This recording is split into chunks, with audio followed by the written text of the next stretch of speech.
What's happening, party people?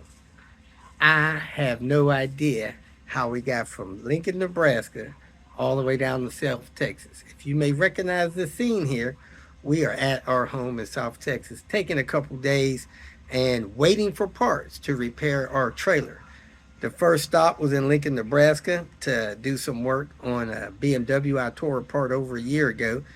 That went well. Was on our way to Albuquerque, and man, the leaf spring broke on our trailer. You may have seen that video. Left us on the side of the road Christmas Day. Was driving from Lincoln, Nebraska to Albuquerque. And plans got changed. So here we are, taking a few days waiting for parts to finish putting the trailer together properly.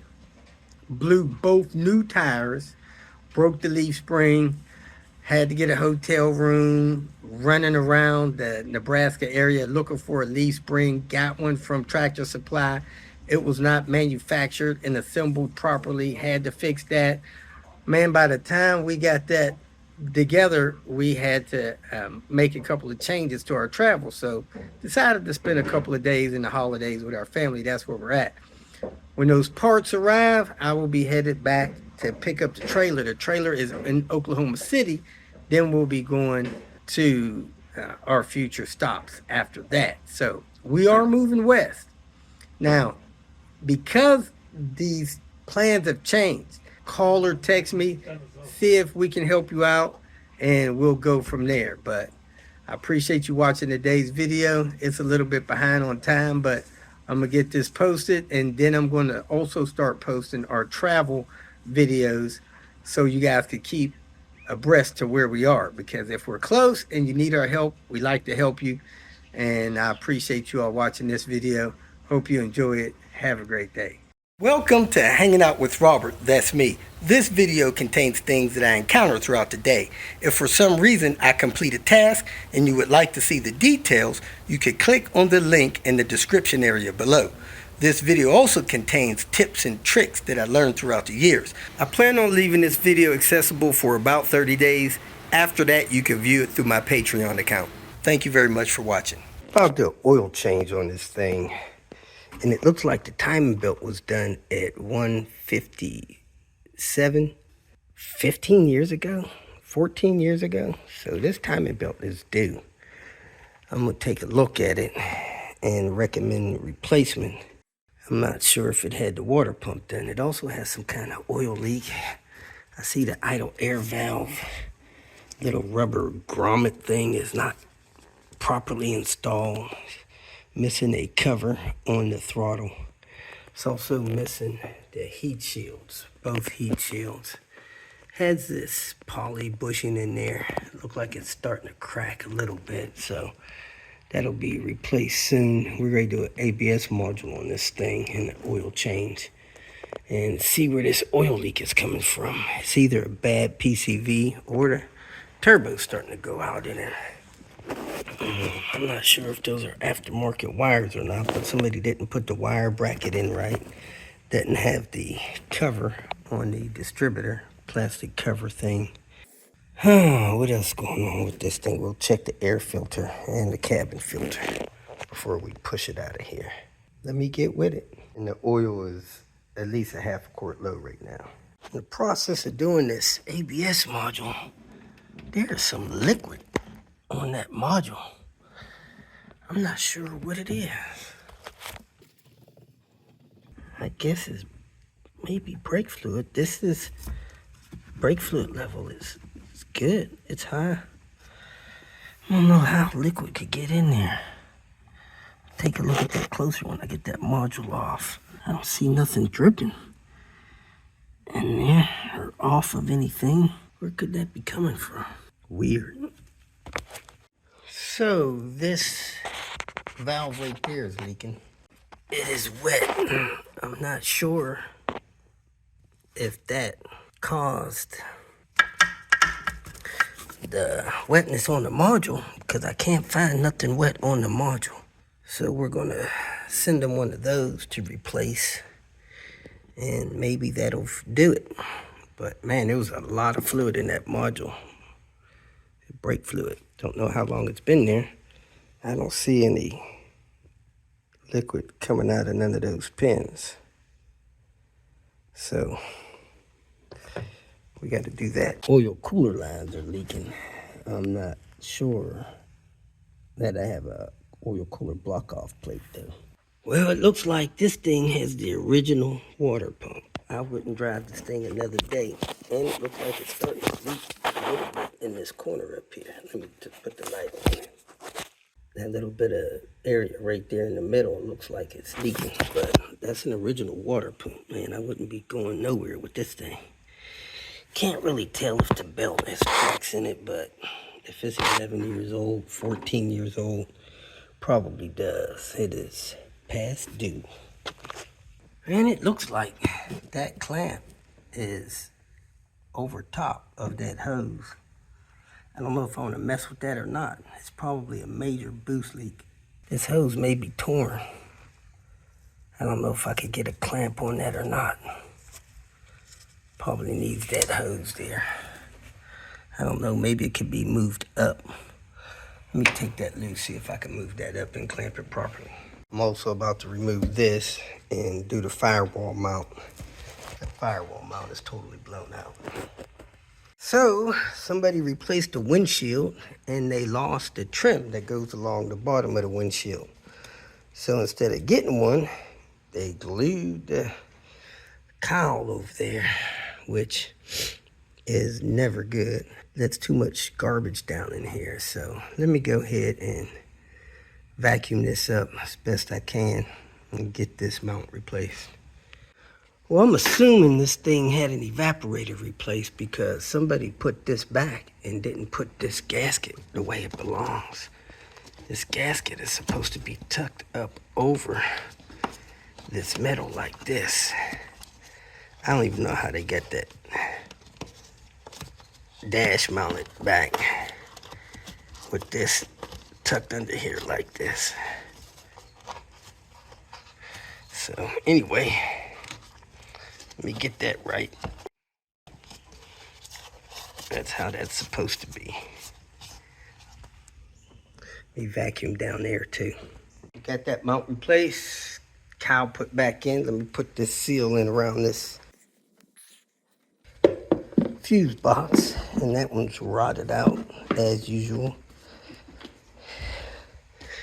Everything else looks okay under here. Like I said, it needs a timing belt. Let me get this out of here and get this other silver car in here to do this wheel hub.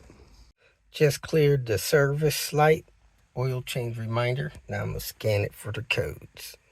One code, 422, boro sensor signal. The heck is that? P108, signal too high. Let me Google that. So we are replacing this rear hub on this front wheel drive P80 Volvo. And we got this part right here, I believe from FCP. And the hub slid on really good, but the new bolt they sent does not fit. It's too small. So we had to use the old bolt. That's not good, but it is what it is. This thing needs a PCV service. It is not sucking in that glove, and when I give it some acceleration, it tries to inflate it. Took the vehicle for a test drive to test that hub, make sure it wasn't making noise or anything. And I could feel vibration in the car pretty good. So came up here and this mount was pretty much destroyed. So I replaced it. It was flat down on the frame. Now you see this thing needs a harmonic balancer. That rubber is deteriorating and chunks are falling out of it. This power steering pump is low on fluid. I could hear it when I was running the car. So there's something else that needs to be serviced here. I don't have any. I'm gonna check with the owner, check with Uncle Steve, see if he has any. This is the one with the coolant leak on this hose here. Let me go grab that hose and replace that. Man, this bottle cap leaks too. I just tilted that bottle over to check, make sure the sensor was good, and it spilled out over there. Alright, this thing is also missing the heat shield. And there it is, the gap between the hose. And this is the hose. Doesn't have the right clamps, but these clamps will do. I got that hose replaced, nice and tight, and it's straight. But we still got this leak down here. I think it may be the hose. Let me put some light on it. You see coolant on the clamp. I'm gonna try to tighten that clamp a little bit, dry it off, run it, see if it goes away. Take the car for a little test drive and do a glove test. This black car, the PCV's okay. I replaced the coolant line. I tightened the coolant line on the radiator. We're gonna reset the service line. It's got an ABS code, needs a module probably. I'm gonna check the code on it, see what's going on with the check engine light. 2 codes, borrow sensor. It's the same thing the other car had. 107. Rear H2O signal. Rear O2. Alright. Alright, let's see what's going on. If any of them come back. I ain't gonna check the ABS because we know how that is. ABS and parking brake. So this car needs a window switch. Feels like it needs an engine mount. Needs a roof liner. Needs a coin holder lid. And that's all I know about. Needs wiper blades. So looks like I'm all done. It is 1 o'clock. Time to get some lunch, pack up, and head to my next appointment. We are here with a 99 T5M with a leaking cam cover. That bolt right there. Bolt number 34. Cover's got to come off. Then put a time cert in it. And yes, we have oil in the spark plug wells. I used my AC compressor. I brought the cam cover down, and then I put a wrench on the cam. I couldn't move the cam. It was stuck. Did you have assembly lube? I did not have enough assembly lube. I was binding on the, I think on the thrust bearings, I think up here. Yeah.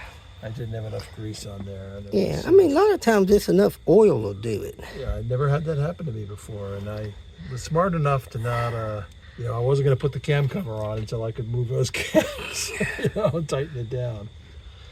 I got all new seals. We are done for the day. I'm back here with Warren's T5M doing the heater core. I found the heater core somewhere. Whoop, whoop. So we have a little bit of a ordeal here. As you can see, we got 2 different size gaskets, and we got this aftermarket kind of no-name brand heater core here, and we got a weird screw here with a washer on there. I don't think that's the right size screw, but now that they've run that through there, I don't know if the right size screw will actually work anymore. So I'm gonna see if I have what I consider a proper screw, and I'm gonna put in this Nissan's heater core that I picked up. I can't get that thing to come out of here. Come on, you can come out. It's out.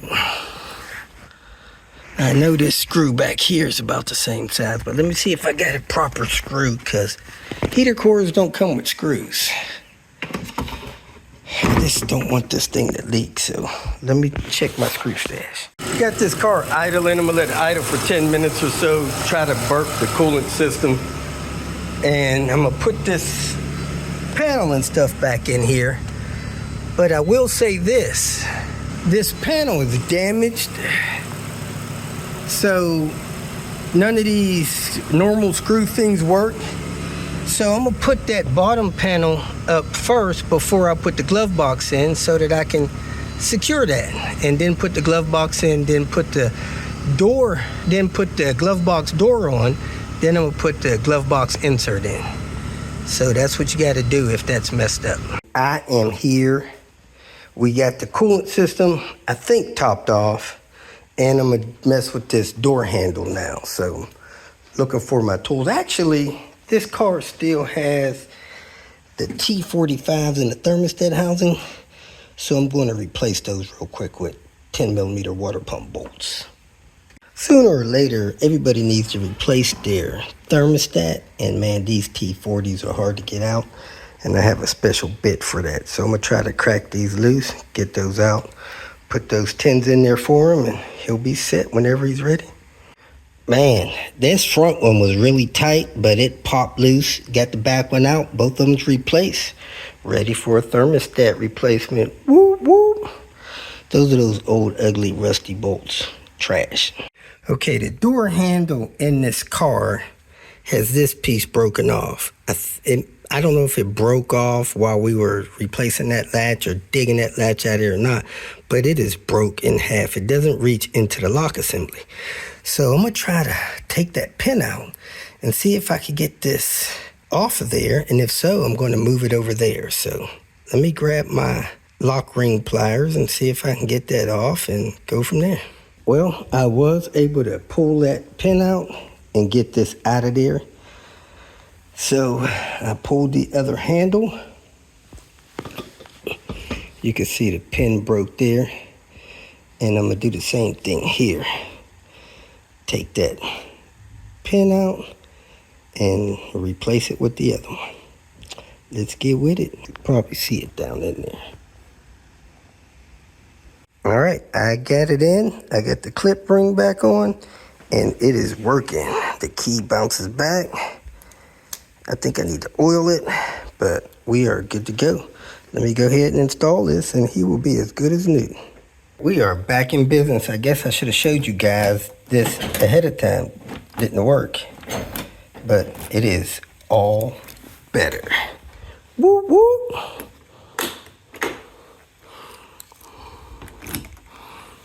And the pull still works. All right, let me get the next car in here. I want to put a oil block off plate on the car, and then we'll be done for the night. All done with that silver car. We're looking for the one with the oil cooler lines leaking. If it's the red one, we're in business, because the silver one is gone. We are back in the car that just had the heater core put in, and the door handle fixed, and the defrost motor fixed a couple days ago, and we just found out that the passenger side temp motor is locked up. So we got the climate control on, medium speed, medium temp. When you go here, you should feel the heat, and this one is stuck closed. So I'm gonna show you that on this VST. We're gonna go climate control. And this is how you know if the motor's bad or the climate control unit's bad. We're gonna go to a monitor test and hit enter and scroll down. See, you got the driver's temp knob and the passenger's temp knob, and as you turn these knobs, that moves. It's on Celsius, but it works for. So they're both set on, I don't know, 82, and which is 27. This side's hot, this side's cold.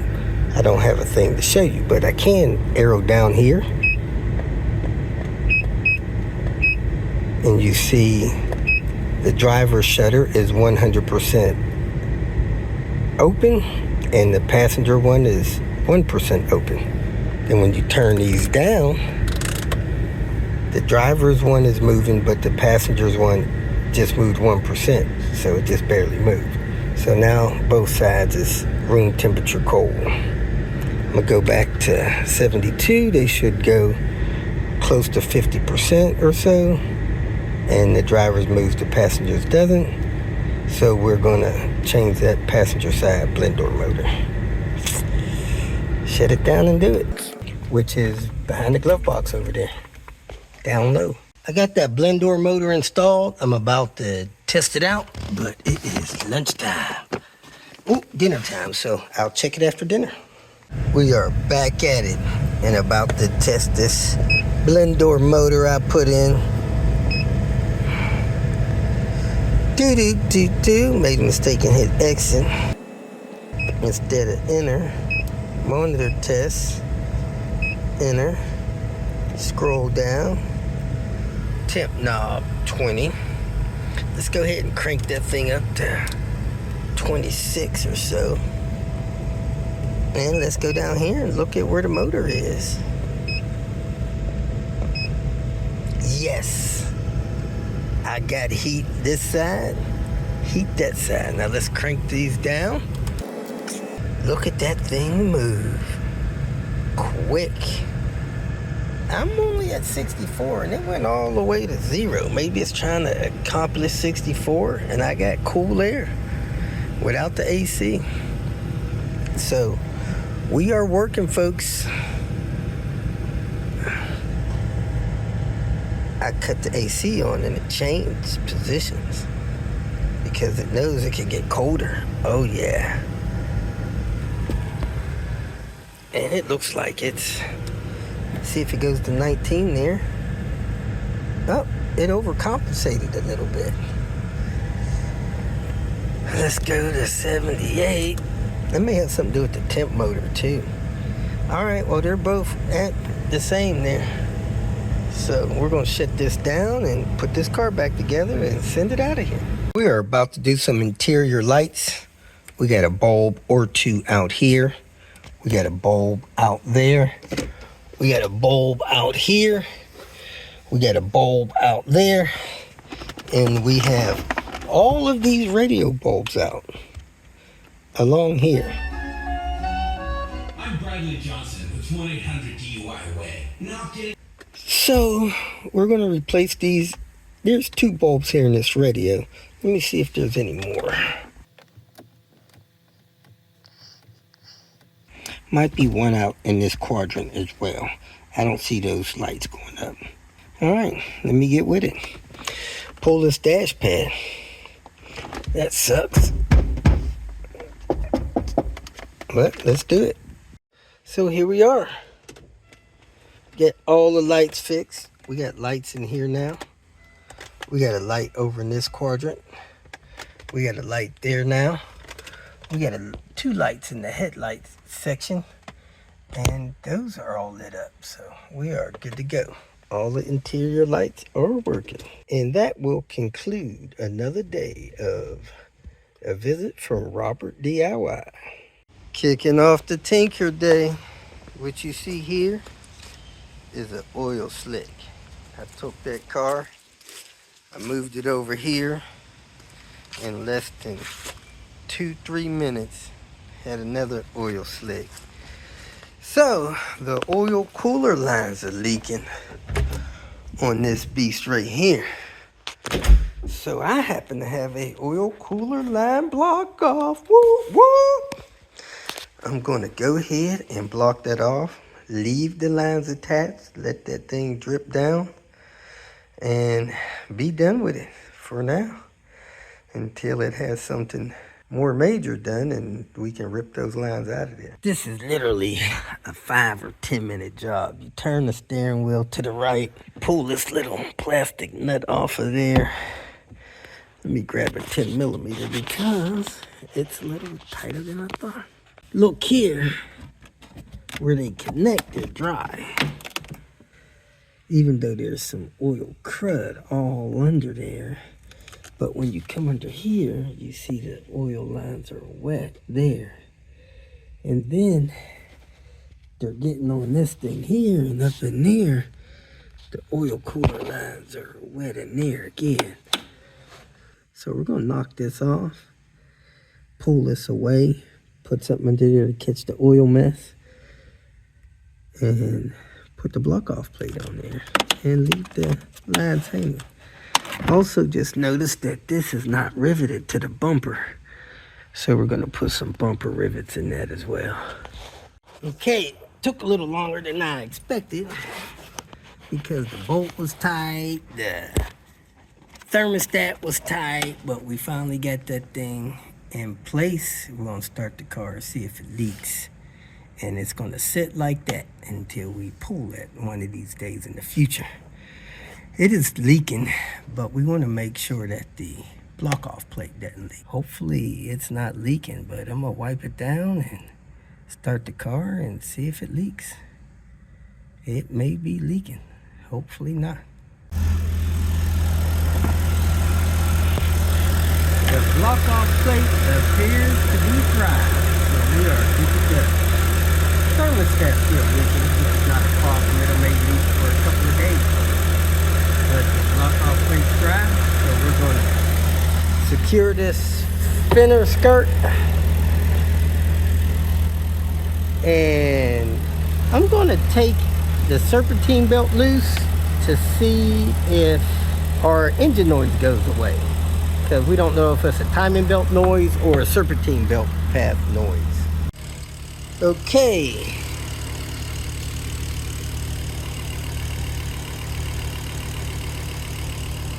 So everything is pretty quiet with just the timing belt going. But with the serpentine belt going, it gets kind of loud. I don't know if it's the idler, the tensioner roller. I just stopped the tensioner roll and it looks like the sound went away.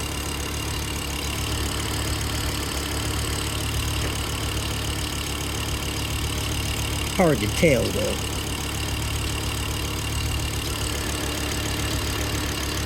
So it may be this tensioner roller making that noise.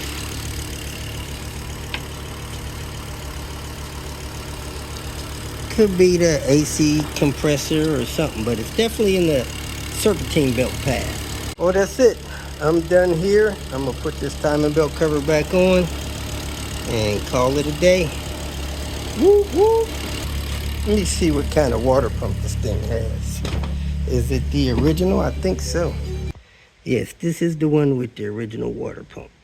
Interesting thing, I just noticed that let me get some light. Turbo wastegate actuator is missing the pin. It's just stuck on there. Normally I put a little piece of vacuum hose on there, so I'll cut about a ½ inch of this hose off and stick that on there. All right, I'm gonna clean this car out and reorganize it like Mita did it so that I can travel more organized and comfortably. Okay, folks, we are back here with what we're gonna call Nemo. I can't figure out if this car is black or blue. I think it's black. 98 T5 SE. Yeah, I think it's black.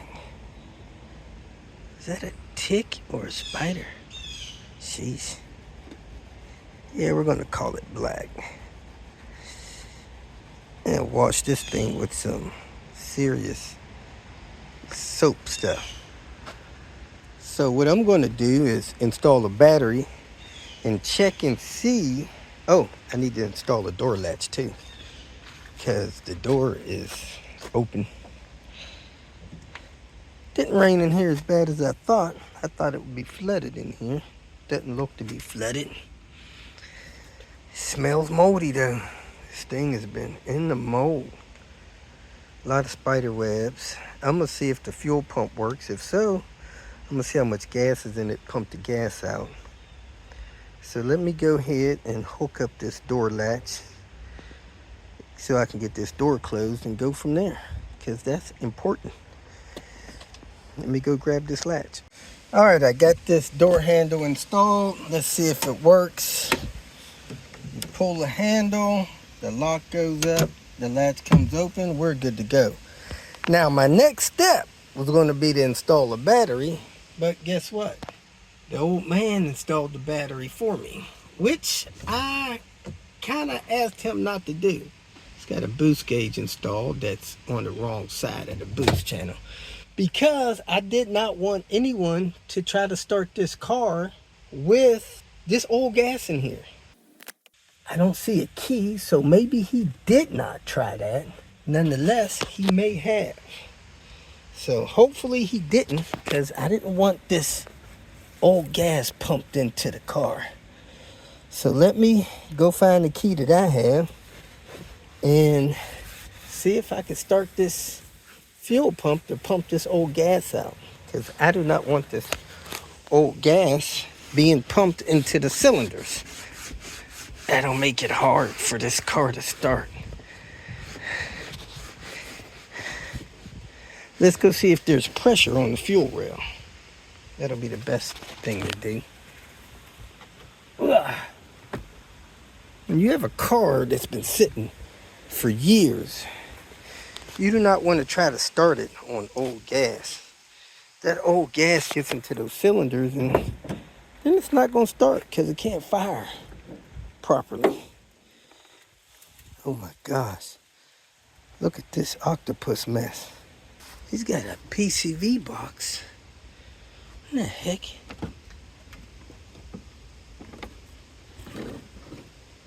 He don't have a PCV box on the engine, I don't think. I think it's up there. So you start this car, potentially, it could just be pumping oil on the ground.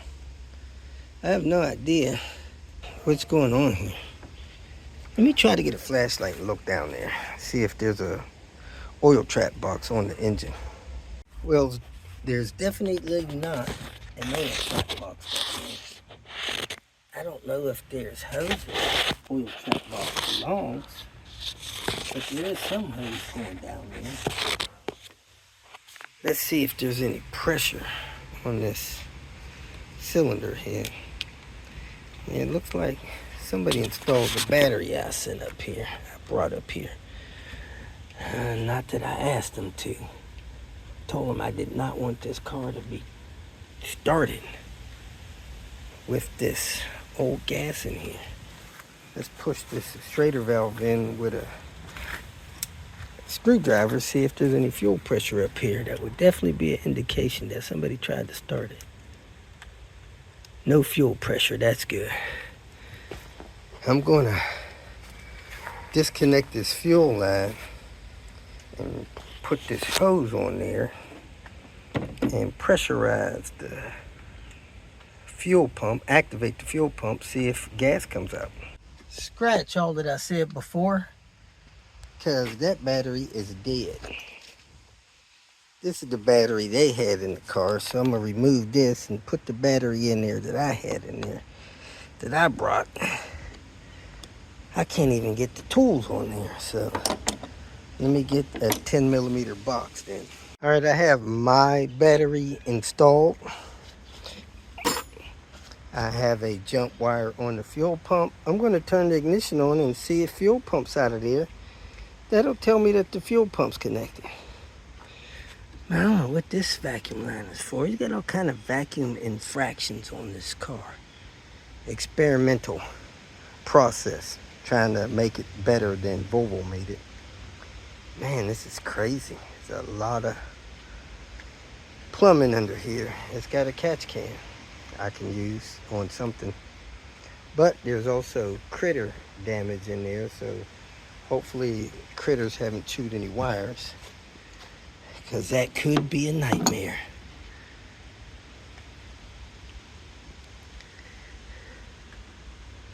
I don't see any obvious wires chewed or any major critter poop. Let's go turn the key. And we got a clock here. Oh, what did I do with the key?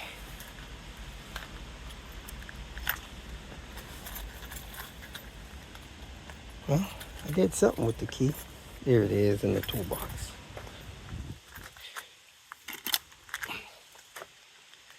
My suspect, that battery's got a date on it, 2018. So this car may not have been started for 7 years or something close to it. I'm gonna turn this key on, see if I hear the fuel pump. I do not hear the fuel pump. Climate control does work. Probably gonna bump the starter. I got fuel. Yikes. I did not hear that fuel pump, but that thing was pumping fuel out. Yeesh. And it didn't look real bad.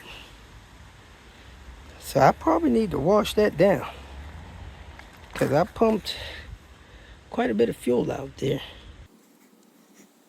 I don't know if getting that on the alternator would be a good idea. Did something get on the alternator? Maybe. Well, since the fuel looked better than I expected, let me see if I have a vacuum line I could put on that and pump some of this into a gas can or something. So I pumped up the tires the other day, and this one looks low again. So that may be a bad tire. That one still looks pumped up. I'm gonna check the pressure in these tires. But I'm also, that gas didn't look or smell real bad. I think I'm gonna try to crank it. Hate for this thing to catch fire. My philosophy is, if this gas didn't eat up the fuel tank, then it's probably good enough to start this car. So I'm gonna hook this fuel line up, hope like heck I don't create a spark to ignite this fuel that I pumped down there, and see if this thing will start. I asked my buddy if he had a fire extinguisher. I don't know if he has one or not, so I might wait for that to come. Also see cracks in his fake PCV hoses there. Couldn't get the door open with the handle, so I had to reach in here and push that thing in place. But we're good to go now. I think the key's in the ignition. I'm gonna pull it out. We're gonna go grab a bite to eat, come back, and try to start this puppy. By then, I think the fuel should have evaporated or diluted enough not to cause a fire here. Let me put this fuel pump relay back. It feels like the panel is busted there. I think it just locked in place. Not 100% sure. That sucks. All right. I got most of this mud from around here. There's still a lot left.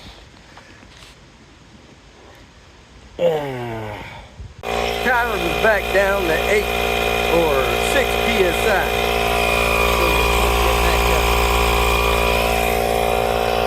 Well, I've had this hood opened up. I aired up the tires, and I have a fire extinguisher here. Gotta see how to use it. And I'm gonna try to start this car. I didn't mean to leave the hood open this much before it get rained in, but we're gonna lower it some, and we're gonna see if it starts. See how to use this thing. Hold upright, brake safety tab. Aim at base of fire, stand back 4 to 6 feet. Pull the trigger, foam blanket. All right. I'm gonna wait for my buddy to come back out, and we're gonna see if this thing will start. Man, this thing smells like mold. 2:51, 2 hours, 51 minutes. The battery's been hooked up. All right, here we go, folks.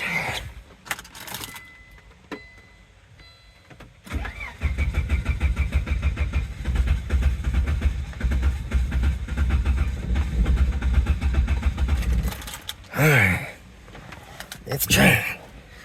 I'm gonna try it again. Wow, fired up. I can't believe it. It sounds good too.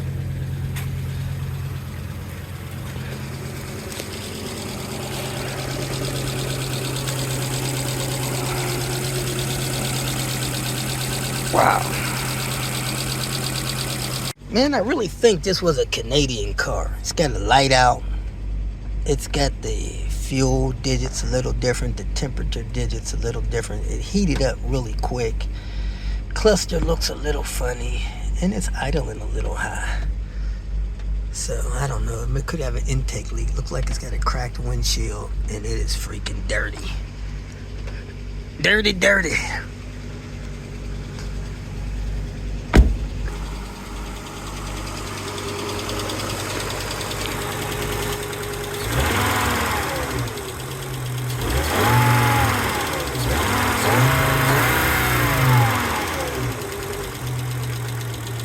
There it goes. The idle went down.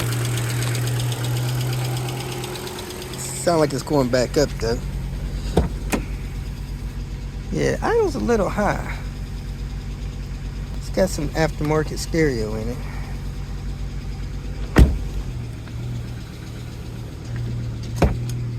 Close the door, the idle dropped a little bit.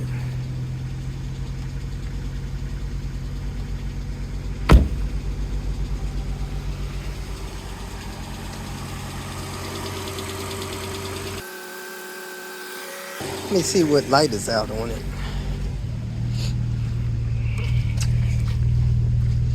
There's a light out right here. Let me see if the headlights work. Both headlights work. Burning the stuff off the exhaust.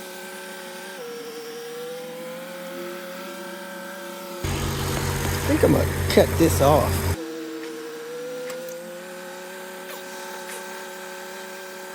Good blanket.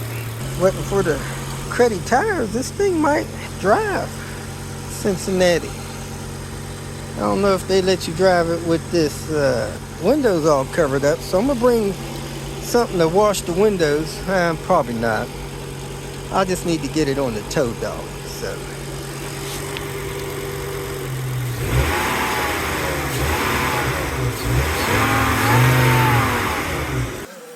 Still got Spidey's in here moving. I am here at Chitty's Cheesesteaks. I guess this is their menu over here. I didn't even see it. Didn't recognize it. They even got hell fries. Makes me think of those Dodge vehicles. So, we're gonna see how this works and enjoy our day. Do, do, do, do, do, do, do, do. And then get to our appointment. Get a free canned drink or water which purchases any cheesesteak and fries. Oh, missed that special. Here it is, folks. Gold Peak Sweet Tea, which is a good one for me. And this cheesesteak sandwich. Let's bite in. Let's do it.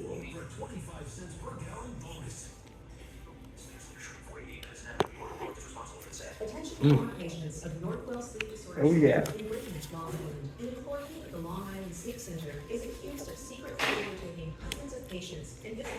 Not too greasy like I had that one down in Cincinnati. The bread is kind of crumbly.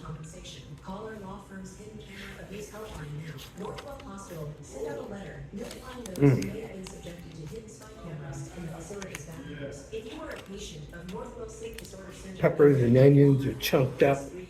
You may be entitled to substantial cash compensation. Call now to get the justice, closure, and the financial settlement you deserve. But the deadline to file a claim may be close. Call our law firm's hidden camera. First bite had a little more bread than I want. I think this second bite's going to be perfect. It's a little warm. 750-3142. 750-3142.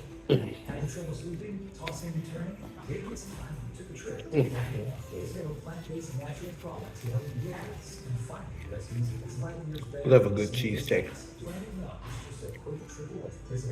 And I appreciate people that don't try to claim theirs as a Philly.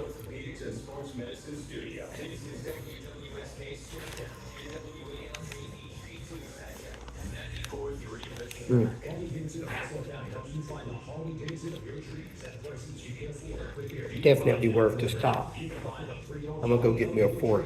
I'll be right back. Definitely freshly made. Oh yeah. I guess they all are, but it was good. mushrooms, onions, peppers. It's a good cheesesteak. I give it a 4. It just doesn't taste addictive, but it's definitely good. Well, I ate every centimeter of that sandwich, and they have towelettes here for you to wash your hands, get the cheese and stuff off when you're done. I will definitely recommend people stopping by here. We are back here with Mr. Steven. Say hi, Steven. Yes. We are going to do these time certs in here where it's marked up at and work on getting this car back on the road because it deserves it. We came to do 1 time cert, and we're going to do 6. Oh, yeah. So if you think you got one hole kind of stripped out and you ordered time cert kits, it'd be a good idea to check torque on all of them, and whatever you can't torque to 12 foot-pounds, order search for all of those. So we came here for this one and we ended up with 6 more. So now we got a nice new kit here and we're gonna do the magic. So we're gonna drill and vacuum at the same time. Let's get this time cert kit out, get the drill bit out, measure the depth of the holes and mark the drill bit. Man, I drilled that hole and that thing was grabby. Now I'm going to do the countersink. Let me grab that. I'm ready to drive the cert. I dropped the driver down in the hole. I put a mark on it. I see I still got a little metal shavings in there. I could flush that out with brake parts cleaner. Tried to vacuum it out, but let me go ahead and flush it out. But I did put a Sharpie mark on there so I can drive this thing in. Now I'm gonna screw the time cert on there and then drive it down in the hole. It's best to use a tap and die kit driver. I don't have one, so I'm gonna use a boxed in wrench. Before I put the time cert in, you can see how big one hole is versus the other. I screwed the time cert on the driver, but I'm gonna take it back off because I'm gonna oil it. I'm gonna put oil on the threads of this and on the driver. Screw that thing in there. Once you get it down in there, you kind of force it through the end and it'll expand the bottom of this out. When it bottoms out in there, the head of it will bottom out and the little recess you put there with the one tool, what they call that tool? Counter bore. That'll stop in the counter bore, then this will stop down there. Then you force it and it expands the bottom of it, lock the time cert into the head. So let me go get my small adjustable wrench and take this back off of here and oil the threads inside and out of this time cert. Now this is the only tool that doesn't come in the time cert kit, and that's this little tool here that you use to drive these things in with. It's easier to use this than a boxed in wrench or something like that because it helps you see that it's flatter and stuff like that. Got one more hole to go, threading, and then I could drive the time certs in. And there it is, folks. We are ready to install the cams and the cam cover. Time to clean the cam cover. This stuff actually feels a little gummy. Like it's not dry and hard, it's kind of gummy. I think it's Permatex, but not 100% sure. I have the bottom of the cam cover clean and the top of the head clean, so I'm gonna clean that up with anaerobic sealant, put some assembly lube in there, and get ready to put this on. I don't have any big floating chunks of anything in there, just kind of dust. I'm not worried about that dust. That will be caught in the oil filter pretty quick, but I just don't want no big chunks, stuff like that floating around in there. Do. And man, we still have oil on top of these spark plug holes. We vacuumed that out with a vacuum contraption the other day, but I think I'm gonna stick that down there and get the rest of that oil off of those spark plugs and keep moving. Man, this little pieces of oil eater pad and this little screwdriver is doing miracles with getting the oil out from on top of those spark plugs. See that? This is just sopping that up first shot. Here it is, folks. cam cover is covered with anaerobic sealant. Looks like I got a decent layer on there. I'm gonna flip this over and put it on there and clamp it down with the drawdown tool. The weather started getting bad kind of quick here. Had to wrap this up. Couldn't record anything else, but started drizzling. Needed to get this cam cover on, so I locked the cam cover down with the cam locking tools. I put this cam cover on. We got the rest of the stuff on that we could that night. The owner tidied up a couple things in the morning, and the vehicle is good to go. Running strong, back on the road. Thanks for watching. If you made it this far, I trust that you found some information that was either useful or entertaining, so go ahead and hit the like button. And if you would like notification of future videos that I post, please subscribe to the channel. I appreciate your support. You can follow me on other social media apps by looking for @RobertDIY. Some form of that should bring up the other channels that I have on places like Twitter, Facebook, Instagram, and so forth. If for some reason you need some more personal help, go to my website at robertdiy.com and use the phone number that I have posted there to send me a text message, or you can email me. If you have questions or comments, please make a comment below. And if you'd like to make some kind of financial contribution to what I got going on here, go to my channel and hit the more link at the end of the introduction statement, and it'll show you different ways that you can support me financially. Again, thanks for watching. I hope you have a great day.